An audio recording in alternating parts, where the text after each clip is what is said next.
afternoon. Missed you guys. Under President Trump's leadership, the United States economy is growing at record levels, putting the president in a strong position to fix long-standing trade concerns with China. On Thursday, the president will meet with the Chinese vice premier, who is here this week for continued talks.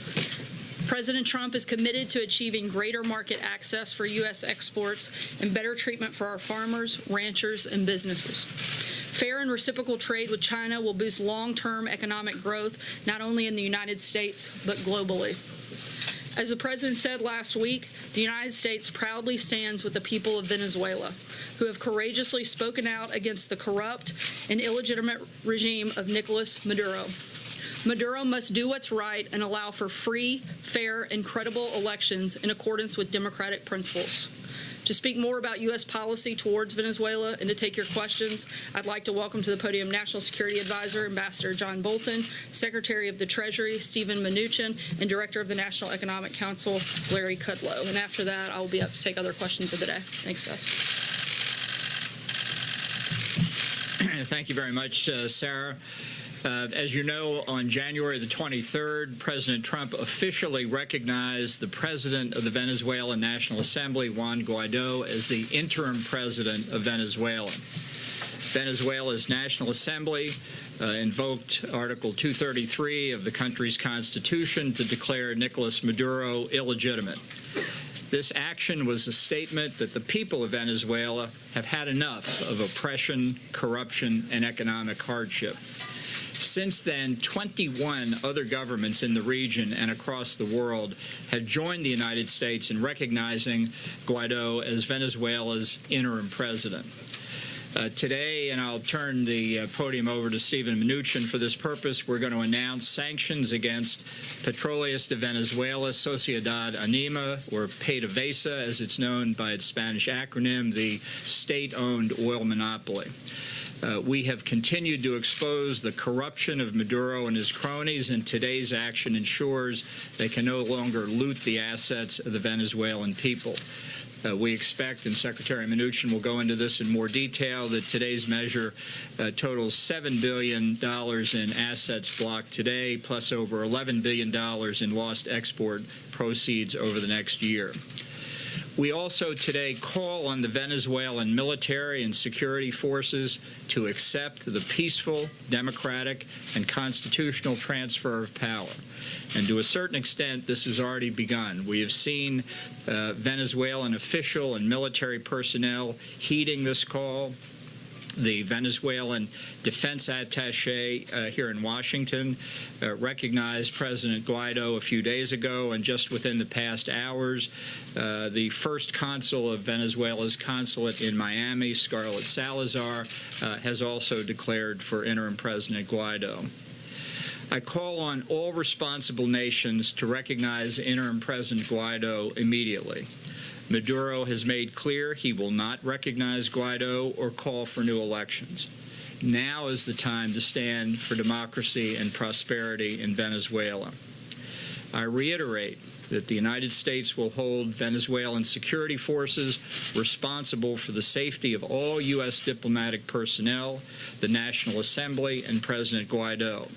Any violence against these groups would signify a grave assault on the rule of law and will be met with a significant response. Now let me give the floor to Steven Mnuchin, who will describe the sanctions that we're imposing. Thank you.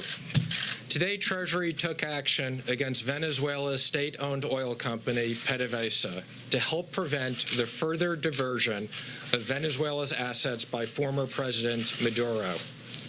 The United States is holding accountable those responsible for Venezuela's tragic decline. We will continue to use all of our diplomatic and economic tools to support interim President Guaido, the National Assembly, and the Venezuelan people's efforts to restore their democracy. PDVSA has long been a vehicle for embezzlement, for corruption, for Venezuelan officials and businessmen. Today's designation of PDVSA will help prevent further diversion of Venezuela's assets by Maduro and will preserve these assets for the people of Venezuela where they belong. The path to sanctions relief for PDVSA is through the expeditious transfer of control to the interim president or a subsequent democratically elected government who is committed to taking concrete and meaningful actions to combat corruption. Today's actions against PDVSA follows my determination that persons operating in the Venezuelan oil sector may now be subject to sanctions. Today, OFAC also issued a number of general licenses that authorize certain transactions and activities with PDVSA for limited periods of time to minimize any immediate disruptions and support of ongoing humanitarian efforts. Citgo assets in the United States will be able to continue to operate, provided that any funds that would otherwise go to PDVSA instead will go into a blocked account in the United States. Refineries in the United States have already been taking steps to reduce their reliance on imports from Venezuela. Those imports have fallen substantially in recent months.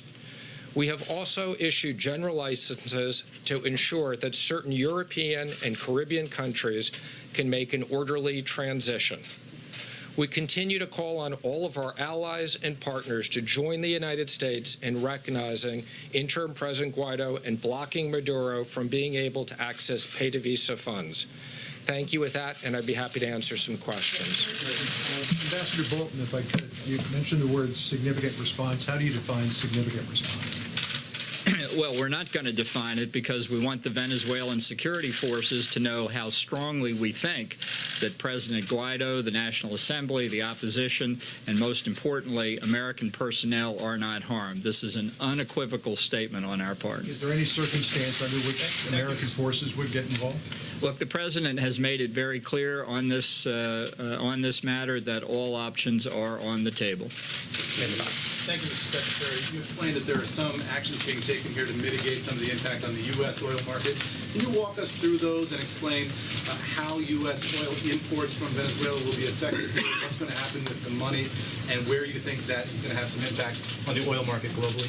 Sure. Well, let me just comment that we will be releasing FAQs with the general licenses to explain a lot of these issues, but effective immediately, any purchases of Venezuelan oil by U.S. entities, money will have to go into blocked accounts. Now, I've been in touch with many of the refineries. There is a significant amount of oil that's at sea that's already been paid for.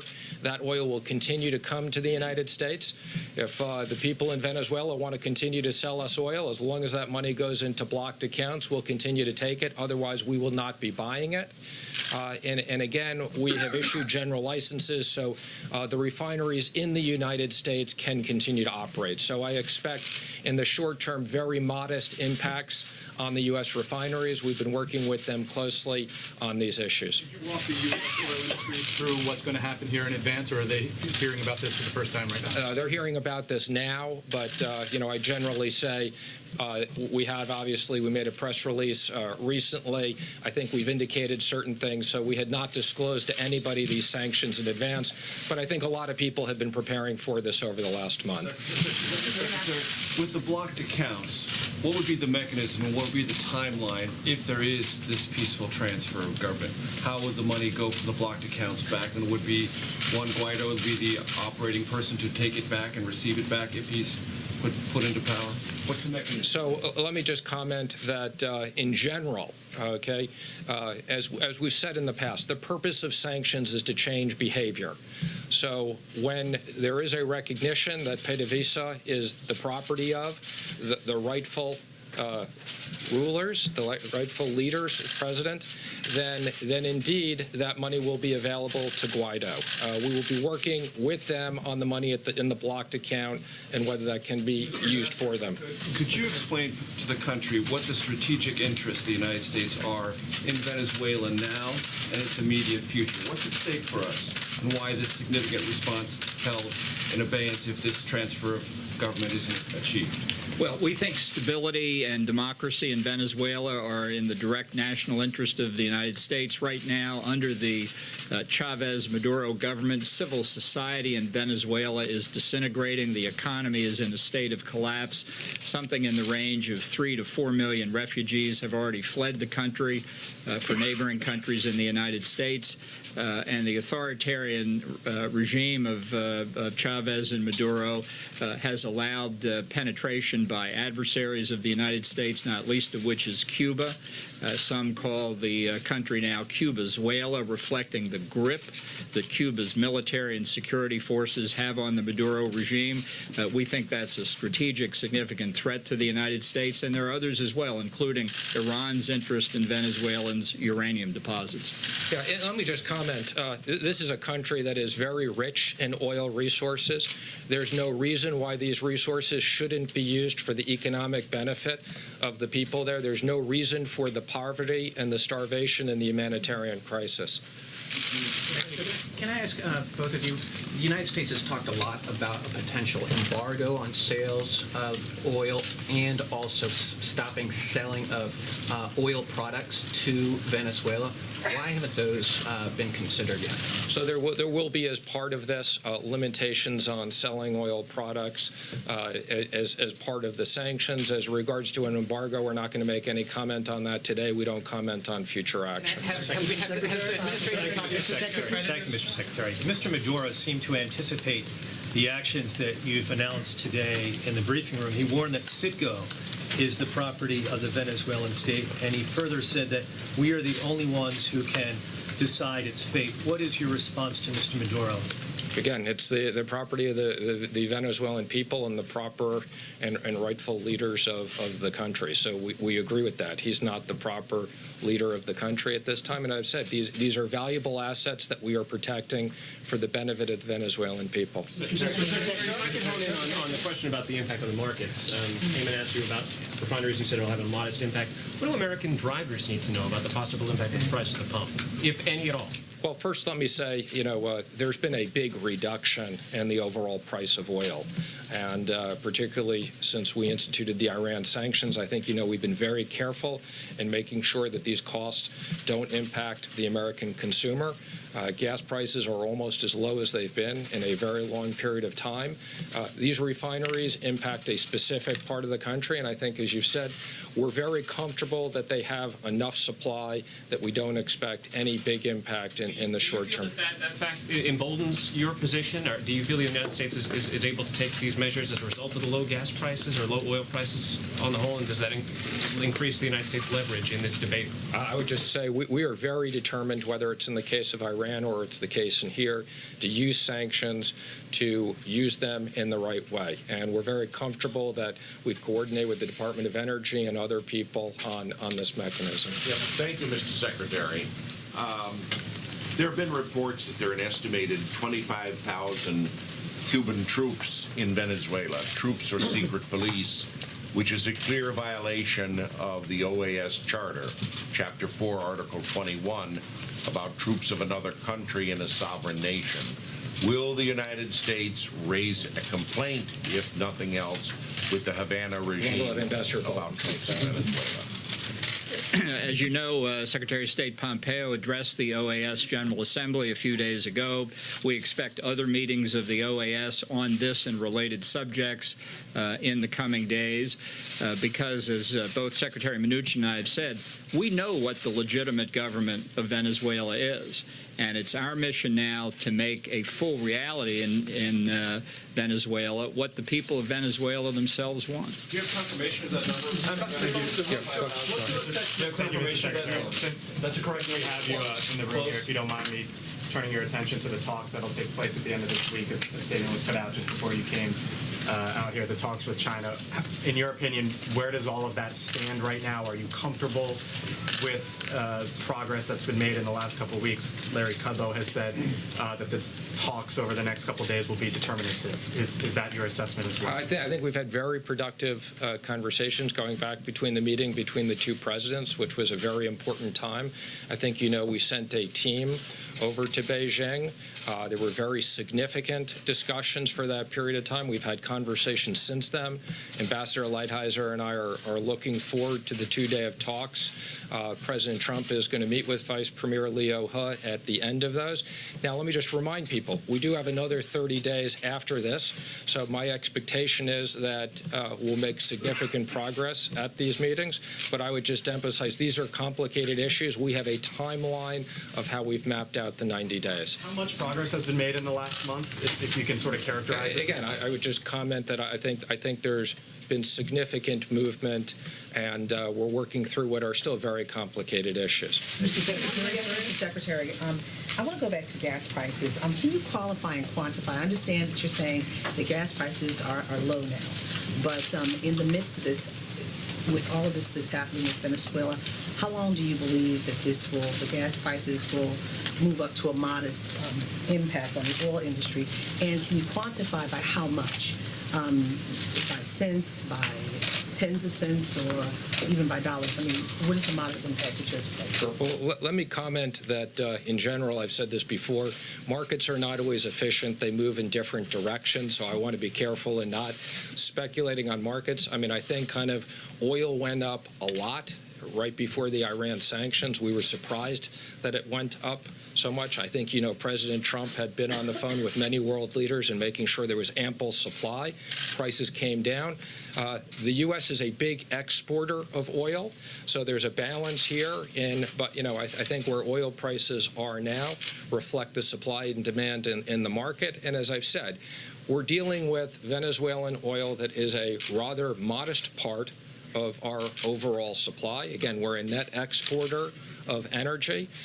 We are particularly concerned that there were a handful of refineries that had a dependence on Venezuelan oil.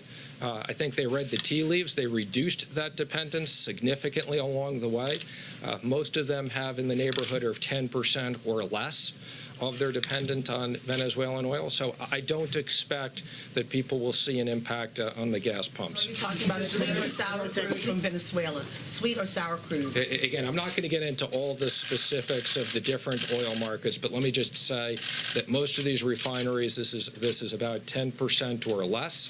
There's plenty of supply at sea that's already been paid for, so there's inventories. There's been excess oil. I'm sure many of our friends in the Middle East will be happy to make up the supply as we push down Venezuela's supply. But let me again just emphasize, the right outcome is a transition for PDVSA. The right outcome for the Venezuelan people is to have these companies rebuilt and to make sure that they get out of poverty. It's a complete tragedy to have the humanitarian crisis in a country that has very rich resources. Thank you, Mr. Secretary. Yes. No. Thank you. Ambassador Bolton, can I ask you a question, please? Wait, we were recognizing her, and then you can go Thank you, next. Mr. Secretary. On China, if you would just address what you believe is we've heard this word enforcement quite a bit. Is that being a priority for the administration? It is. Enforcement will definitely be one of the topics that Ambassador Lighthizer and I have on the agenda. And I think this is pretty obvious, but we want to make sure that we expect when we get a deal that deal will be enforced. And I would say in the conversations we had previously with them, there's been an acknowledgement with China that they understand that. Now, the details of how we do that are very complicated. That needs to be negotiated. But IP protection, no more forced joint ventures, and the enforcement are three of the most important issues on the agenda. Ambassador Bolton, has the President spoken directly with President Guaido? And if so, I beg your pardon, can you start that over again, please? Sure. Has the President spoken directly with President Guaido? If so, can you summarize that conversation? And how safe does the President believe our diplomats are currently? The Vice President has had several conversations with interim President Guaido, including most recently the night before we granted recognition. He'll be meeting with interim President Guaido's ambassador here in the near future. In terms of American official personnel, has been an absolute top priority for President Trump, the Vice President, Secretary Pompeo, and myself. We have drawn down significantly personnel at the embassy. All dependent personnel are gone. We believe we are now prepared as we can be. We're reevaluating the safety conditions at all time, and it's why we have said we've presented credentials to interim President Guaido. We recognize him as the legitimate president. He has asked for us to stay. We have made very clear to what's left of the Maduro regime that we hold them responsible, and we take their commitment to do that very seriously. In the back. Yes. Ambassador Bolton, if I may ask you, what is your assessment of the relationship between Nicolas Maduro and his military? Do you believe support is fracturing? And do you believe that the Russians are playing any kind of role in trying to support the military? Well, our assessment based on numerous contacts on the ground is that the rank and file of the Venezuelan military is acutely aware of the desperate economic conditions in the country. And we think they look for ways to support the National Assembly government. We think the junior officer ranks and the mid-level officer ranks are the same. And we are also aware of significant contacts between general officers of the Venezuelan military and supporters of the National Assembly. So you may have seen a statement last week by the Defense Minister, Vladimir Padrino, flanked by a number of generals in uniform. What they didn't know was how many of them were already talking to the National Assembly. Okay. We'll take one more here. Twofold. Do we have a timeline where we're going to reassess as to whether or not these sanctions are working and what the next step would be? Is there a timeline in place for that? And secondly, can you speak to the administration's critics who say that since the government shut down, the administration is in disarray? Well, let me first say, on sanctions, we always evaluate sanctions continuously, both existing sanctions as well as future sanctions. So we will carefully be looking at the effectiveness of these and whether we need additional sanctions. Now, I would just tell you, speaking for Treasury, I want to thank all the large number of government workers who came in. I will tell you, as it relates to specifically the sanctions area, people have been working around the clock. And we couldn't have gotten this done without the enormous support of all the people who came in. So quite the contrary, we weren't in disarray. Again, I want to thank all the important people who helped out on this. Mr. Secretary? Very briefly, I'm going to have Larry Kudlow come up, give a quick economic update, take a couple questions on that, and then I'll be back up for the rest of the questions for today. Good, thanks. I'll just say, as I have for a while, that I still think the economy is very strong. I know there's some disagreements, but I think as the numbers shake out, the Commerce Department is reopening. We're going to get a GDP report probably next week. We'll get a jobs report this Friday, so that'll work out. Based on things we've talked about here, unemployment claims low, industrial production strong, business investment strong, holiday sales very strong. I still think we're on a 3% trend line growth rate, and I'm proud of that. I think that the program of lower tax rates and regulatory rollback and opening up energy and so forth is working and is continuing to work. And I think, frankly, the optimists, the guys that took the over, are going to be right. Yes, Major. Do you consider valid the estimates that the shutdown cost the U.S. economy between $8 billion and $11 billion? You know, I looked at them. I think you're referring to CBO numbers that came out today. We frequently disagree with CBO. With all respect, they're doing the best job they can. I get that. No, I don't. I won't acknowledge any of that right now. And you know, in a $20 trillion economy, it's awfully hard to make even the best guesstimates of those kinds of small fractions of numbers. That's what you're looking at here. Let's see how it rolls out. We'll get a GDP report in about a week for Q4.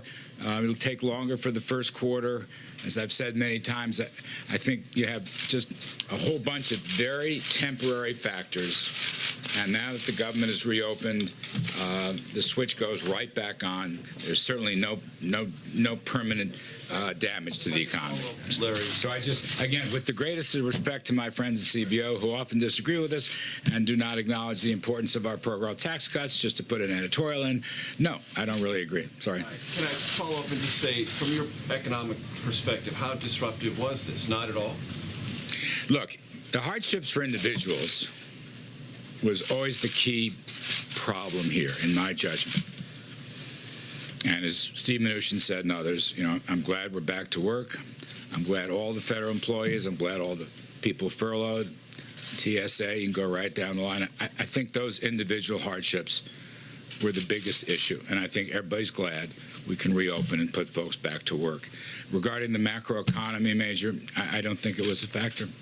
I just don't. So Larry, if the negotiations did not bear fruit and the government shuts down again, you have a lengthy shutdown, reopening, and then another shutdown, could that compound any economic effect or hardship effect on these federal employees? Yeah, I just don't want to speculate on what ifs. We've got a process laid out here. Let's see if it bears fruit. I just don't want to speculate on any of the what ifs. Again, the state of the economy, to me, my colleagues, Kevin Hassett and so forth, looks very strong. And I don't think that was disrupted. I don't. I know things have been written in their individual hardship cases. Again, I'll repeat that. But in the aggregate, the numbers we saw, low unemployment claims, unbelievably strong same-store retail sales, the industrial production number from the Federal Reserve, where business equipment went up for the 7th straight month.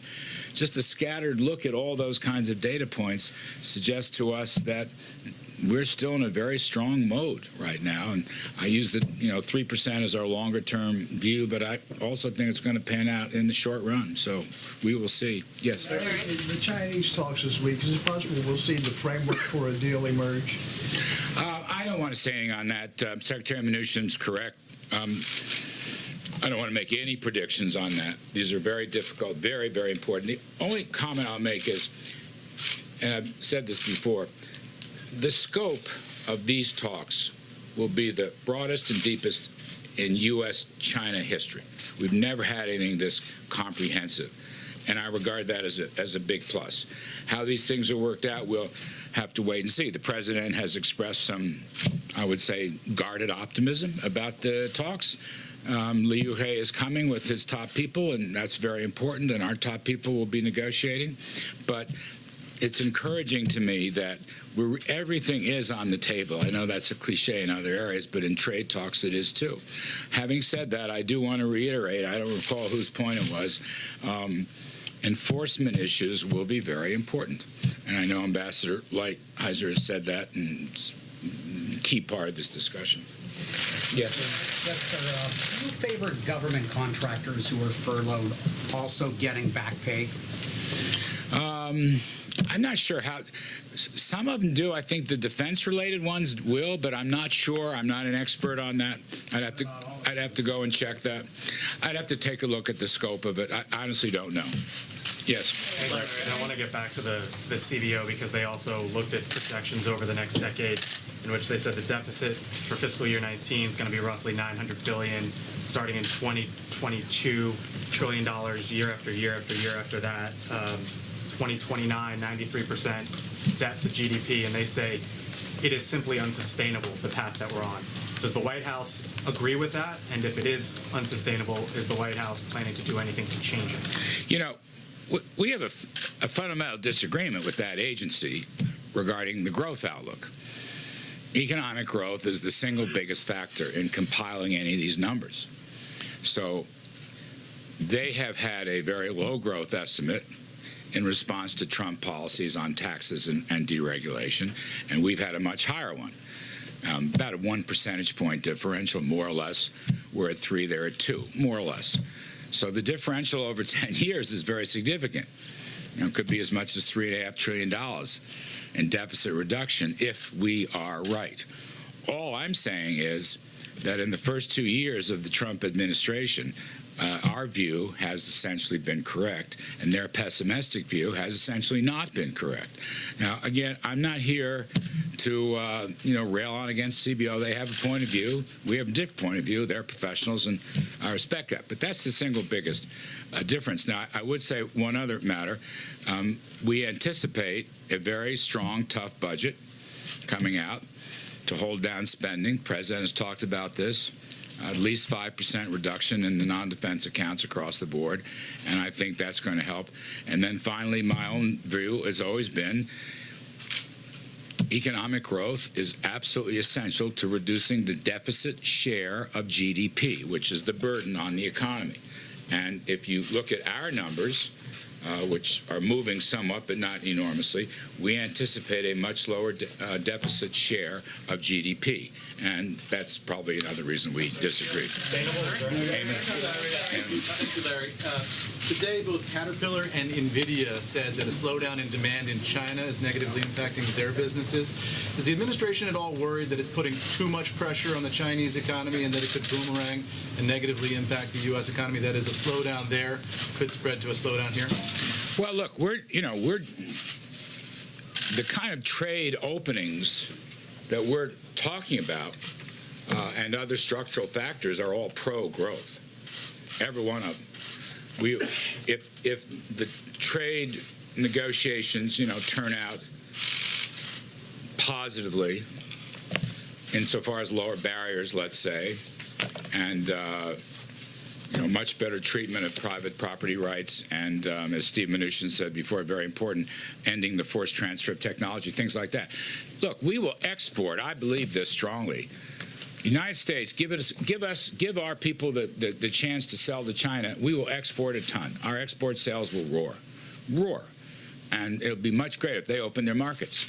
And that's going to help China's economy, and it's going to help our economy. I've always believed that. And the question here is fairness and reciprocity, as the President has emphasized. I completely agree. But it's also a matter of economic growth.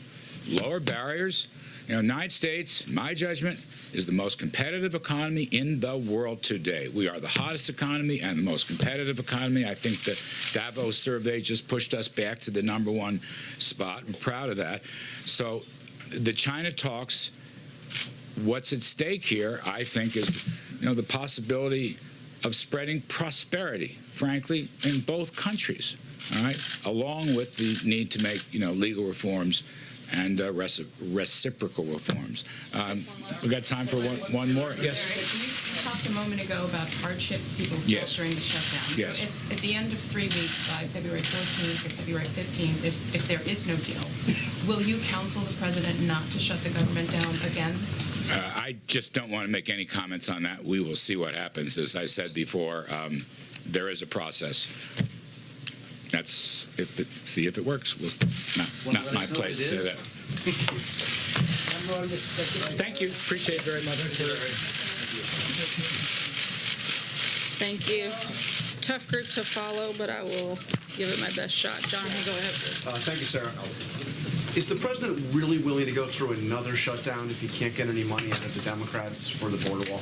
The president doesn't want to go through another shutdown. That's not the goal. The goal is border security and protecting the American people.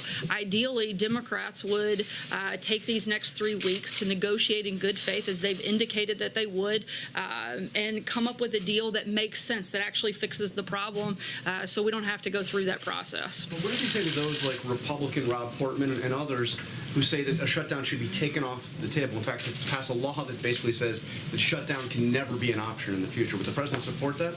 Just take this off the table? Look, I'm not going to get into the hypotheticals of taking that off the table. I haven't seen a piece of legislation for us to even consider at this point that would make that a reality. But what I do know is that the president is committed to fixing the problem. And it's pretty simple. We have 3 weeks to work with Democrats.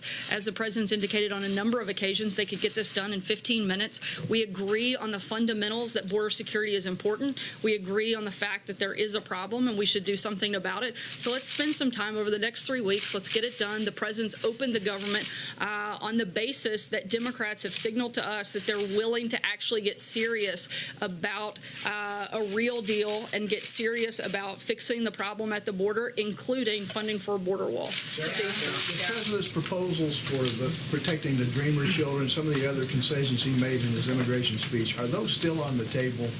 Look, I'm not going to negotiate here. That's why they have the conferences for congressional members to work through some of those things, come back to the president with a deal. The president has laid out things in the past that he's willing to do. We'll see what they come back with. But what I do know is if they don't come back with a deal, that means Democrats get virtually nothing. That will make the president and force him to have to take executive action that does not give Democrats the things that they want. So this is a perfect time, and the table has been perfectly set by the president in order for a good deal to come together where everybody gets a little bit of something they're looking for. Josh? The president has described illegal immigration, unchecked illegal immigration, as a perilous threat, and has said that they're taking American workers' jobs. Can you explain why the president hired and employed so many undocumented immigrants at his clubs for years and didn't do more to prevent them from staying employed and working there?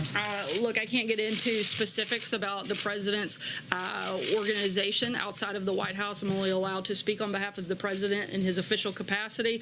I do know that the Trump Organization has put out a statement addressing that issue. I would refer you to that and to them for further questions. John, what does the president think? What does the president think should happen to a business that employs illegal immigrants and doesn't use systems to check and make sure they're not doing that? I think that's one of the reasons that the president wants to actually fix the problem. He's one of the people that's identified the fact that we have a problem and we should fix our immigration system. If Democrats want to get serious about fixing that, they have a president that's more than happy to sit down with them and do exactly that. John? Since I know so little about this, let me ask you a couple of questions to see if I can educate myself. Well, at least we're in agreement on something.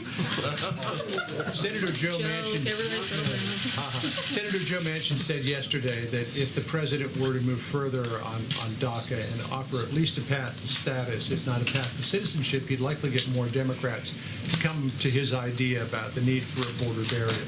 The president has been resistant to going any further than offering 3 years of more protections. What's the reason why the president doesn't believe that DACA recipients should have a path to status? Again, I'm not going to negotiate up here. That's the reason that they're going into conference. Why he doesn't believe that they deserve or should have a path to status? Again, I'm not going to get into negotiating immigration reform up here. That's why we have the conference. That's why the president has asked that that take place over these 3 weeks, whether or not that happens during this time or after. The focus of this right now is border security. We'd like to see that happen.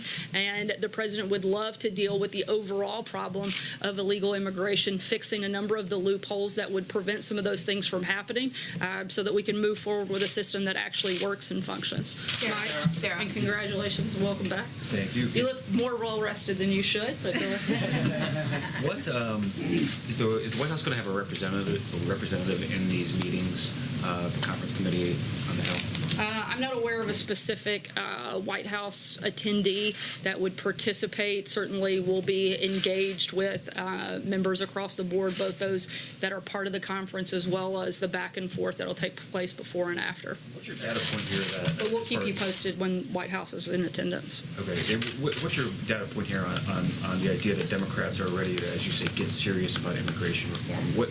What is the signal that the president specifically got from Democrats? We've had a number of Democrats that have both publicly stated support for border security, including a wall, including barriers. We've also had a lot of private conversations in which Democrats have signaled their willingness, if the government is open to sit down and negotiate. The president is taking them at their word and hopes that they'll negotiate in good faith, and we hope that we'll see that happen. Jordan? Thanks, Sarah. Stephen Miller is quoted in a Cliff Sims book as saying, "I would be happy if not a single refugee foot ever again touched American soil." Is the policy of this administration to eventually get refugee resettlement down to zero? I'm not aware of any statement like that Stephen Miller has ever made, and certainly not the policy of the administration. Sarah, is the president going to have his physical exam soon?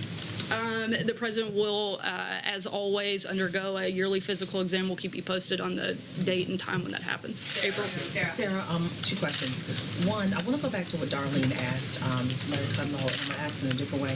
Can this economy sustain another. Do you mind speaking up? I'm sorry. I'm going back to what Darlene asked with Mr. Kudlow. Can this economy sustain with another government shutdown? Again, as I told Jonathan, we don't want another government shutdown.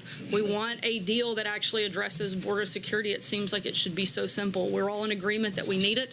We're all in agreement that there's a problem, so let's fix it. So we don't have to go through that process again. But can the economy, Larry Kudlow was very hopeful and optimistic, even though the numbers show otherwise. Actually, the numbers don't show otherwise. The numbers show that we have an incredibly strong economy. The numbers show that jobs continue to grow, wages continue to rise, unemployment continues to drop. The numbers are actually very much in the favor of the things that Larry laid out.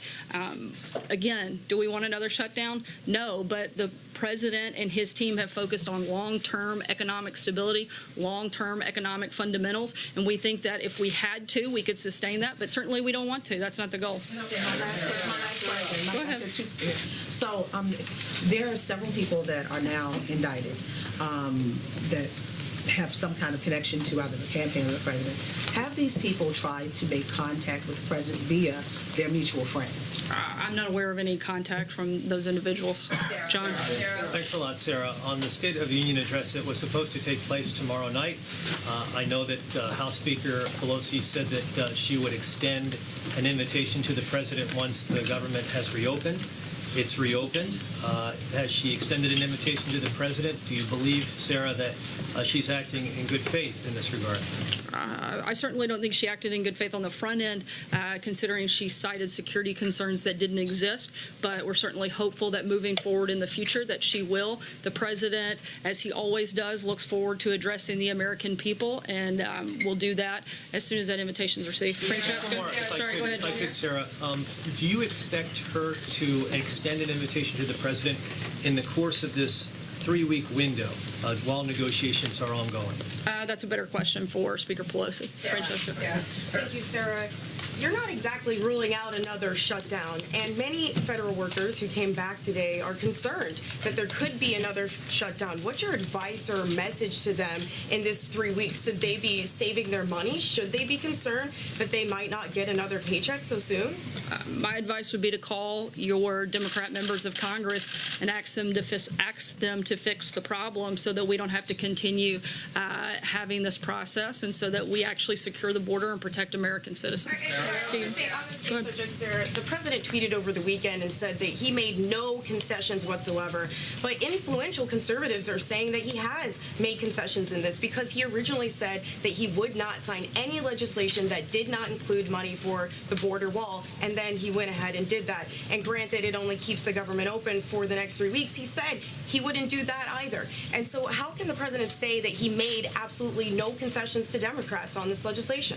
Because the negotiations are still ongoing, and I would argue that conservatives that actually have influence have supported the president throughout this process. They believe in border security. They believe in protecting Americans, just like the president, and they stand with him. Again, this is a simple fix. It's easy for Democrats to sit down and come to an agreement and work with us to get border security. John? Yeah, thank you, Sarah. The president has spoken increasingly of declaring a state of emergency after February 15th and using funds already there for the building of the wall under the aegis of national security and homeland security. Several conservatives who are normally supporters of the president warn not to go in that direction, that it would create too many problems with federal authority interceding with state authority. President Bush in 2005 wouldn't declare a state of emergency over Katrina because he did not want to get into that argument with governors. Has the president considered this and the criticisms and warnings of fellow Republicans, notably Senator Blunt of Missouri? Certainly the president listens to members of Congress as well as constituents across the country, but the president's number one duty and the number one responsibility he sees as commander-in-chief is protecting the American people. He sees the crisis at the border to be a real one. I don't think anybody in the country can argue the fact that there is a real problem at our border. It needs to be fixed, and the president's going to do what it takes to address it. Callie? Thanks. I have a question for you on the shutdown, but first I want to ask, has the president ruled out a pardon for Roger Stone? I'm not aware of that. Haven't had any conversations regarding that matter. Will you discuss it with him and let us know? I'm not going to get into that at this point, but if need be, we'll let you know. You talked about the possibility that the president may use his executive authority. He has put that option on the table many times, most recently Friday in the Rose Garden. If the president truly believes that what's happening is an emergency, why would he wait 3 weeks to declare it? Because it's real simple. As the president has said, as most of us in the administration have said on a number of fronts, the best fix is to be able to do it legislatively. But if Congress, particularly Democrats in Congress, would rather play political games and actually do their jobs and fix the problem, then the president will be forced to take a different path. Again, ideally that doesn't happen, but we'll see what happens. Legally, it's either an emergency, Sarah, or it's not an emergency. You can't have a half emergency, right? No, So which is it? you're missing the point. It is not just an emergency, it's a crisis at the border, both a national security and a humanitarian crisis. But there's a process in which the president wants to exhaust all options, primarily doing what we feel is the best one, which is a legislative fix. But if Congress doesn't do their job, then the president will be forced to make up for all of their shortcomings. Major. Two questions, Sarah. You talked about what you're not going to negotiate. I'd like to ask you, is the $5.7 billion request from the president non-negotiable? Again, I'm not going to negotiate from here. That's the whole point of the conference, is to iron out those details and come back to the president with a deal. At the end of the day, the biggest thing that has to happen is there has to be real and adequate funding for border security, including funding for a wall. And we'll see what the conference comes back with. That would be a number possibly less than 5.7. Again, Major, I'm not going to negotiate with you. That's not my role. My job is to communicate where we are in the process, and right now we're in the process of letting the conference do its job, negotiate a deal, and come back to the president. Thank you, Sarah. Two questions. Thank you, Sarah. Two questions for you, if I may. First, on the government shutdown, the president made several promises to families, particularly those who have been affected by crimes committed by illegal immigrants, that they would have a wall at the end of this government shutdown, at the end of this promise. Can he maintain that promise that there will be, to those families, that there will be a wall on the southern border by the end of his first term? Again, as you know, the president and his administration have engaged and built roughly 100, or contracted to build roughly 115 miles of the border. This 3-week package that just passed, that Democrats actually voted for, included over $200 million in funding for the wall. And the president's not going to stop until the border is secure, and that includes having a border wall. Another question for you on Afghanistan. There's talk in Afghanistan by the U.S. envoy of a deal that would basically pull U.S. forces out of the country in exchange for a guarantee from the Taliban that there will be no terrorists who remain in the country. Is that a plan that has the White House's support? Is the president support that sort of plan? And would that be a victory for the United States after almost 17 years of war there? Our priority is to end the war in Afghanistan and to ensure that there is never a base for terrorism in Afghanistan again. Negotiations are going to continue. For anything specific, I can't get into that right now, but I refer you to the State Department beyond that. Krista. Sarah, thank you. Just to follow up quickly on your answer to Hallie, you said, I'm not aware of that, when asked if the president had ruled out a pardon for Roger Stone. So does that mean he hasn't ruled out a pardon? Again, I'm not aware of any conversation even regarding that or a need for it. Can you guarantee, Sarah, just to follow up, can you guarantee that the president won't pardon Roger Stone? Again, I'm not going to talk about hypotheticals that are just ridoculous of things I haven't talked about. Jim, go ahead. To be in discussions with WikiLeaks. Never thought I would be shutting down one reporter to go to Jim Acosta, but here we are. Marco Rubio said over the weekend, Sarah, that working with WikiLeaks should be considered a crime. Does the president agree? I'm sorry, I didn't hear the last part. Marco Rubio said over the weekend that working with WikiLeaks should be considered a crime. Does the president agree? Look, I think every single outlet that you all represent looked for and searched for information that WikiLeaks was providing, including reporting on it.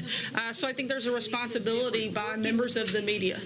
I'm not aware of anybody here ever working with WikiLeaks in any capacity, but I do know that every individual that represents a media organization here looked for that information. Most of you reported on that information, so I think you're just as accountable as anybody else in that process. Jim, go ahead. If I can jump in. Roger Stone last week, Paul Manafort, Michael Cohen, Michael Flynn.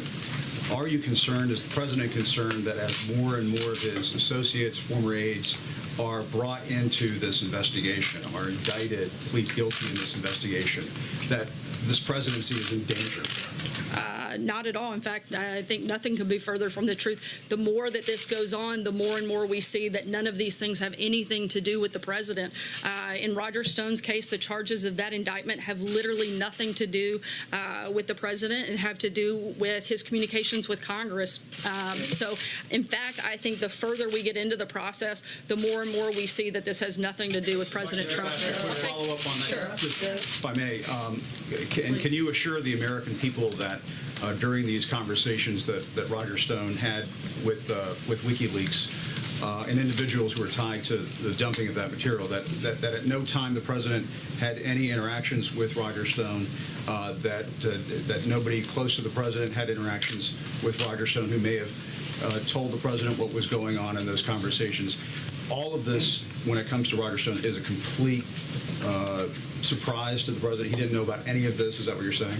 What I can tell you is that the president did nothing wrong throughout this process, and the charges of the indictment against Mr. Stone have absolutely nothing to do with the president. Take one last question, Steve. Yes, Sarah. We're expecting in a few moments that the U.S. government will announce some criminal actions against Huawei, the Chinese telecom company, and we're just about to have this Chinese trade delegation here. Are these two at all linked? Are you taking some sort of carrot and stick approach with China? What's the strategy here?